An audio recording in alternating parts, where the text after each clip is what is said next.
ఆడవాళ్ళకి free bus పెట్టడం correct అంటారా కాదంటారా? ఇగో ఒకరేమో అవునంటారు, ఒకరేమో అంటే కాదంటారు. మీ ఉద్దేశ ప్రకారం ఇది మీరేమంటారు? చాలా నయం, బాగానే చేసిండు అనుకో. కానీ ఇక ఫ్రీ బస్ పెట్టిన కాడ నుంచి ఆడోళ్ళు కొట్టుకుంటారు, మగవాళ్ళకి సీట్లు కొట్టుకుంటారు, లేవు అంటారు. గొడవలు అవుతున్నాయి, గొడవలు అవుతున్నాయి. ఓకే. ఈ ఫ్రీ బస్ పెట్టడం వల్ల దినసరి సరుకులు ఉప్పు, పప్పు, నూనె, బియ్యం పైన ఎక్కువ అది ఏం సంబంధం లేదమ్మా, ఉమ్. ఏం లేదు. మరి ఉచిత కరెంటు ఇవన్నీ ఉచితంగా ఇచ్చుకుంటూ పోతే రాష్ట్ర రెవెన్యూకి నష్టమే కదా. నష్టం ఏం లేదు, దాని తగ్గట్టు ఆయన చూపిస్తుండు కదా. ఉమ్. మరి ఆయన వేరేటోళ్ళ ముందు అప్పులు చూపించింది అన్నారు, ఇప్పుడు ఈయన అన్ని చేసుకొస్తుండు కదా. ఉమ్.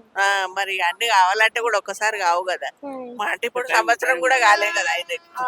ఉచిత పథకాలు అసలు ఉంచడం బెస్టా తీసేసి మరి ఈ వయసు వాళ్ళకి ఉచిత బస్సు పెడితే బాగుంటది అంటే ఏ వయసు వాళ్ళకి ఉచిత బస్సు పెడితే బాగుంటది అంటారు? ఇక అంటుండ్రు కొంతమంది, ఒక్కరొక రకం అన్నారు, ఇక ఎవరికి దోచింది వాళ్ళు మాట్లాడతారు. ఓకే. అంతే. ఇప్పుడైనా ఇందిరమ్మ ఇల్లులు వస్తాయంటారా మరి ఈ ప్రభుత్వంలో అయినా? ఇక నమ్మకం పెట్టుకుంటుండ్రు, ఆ.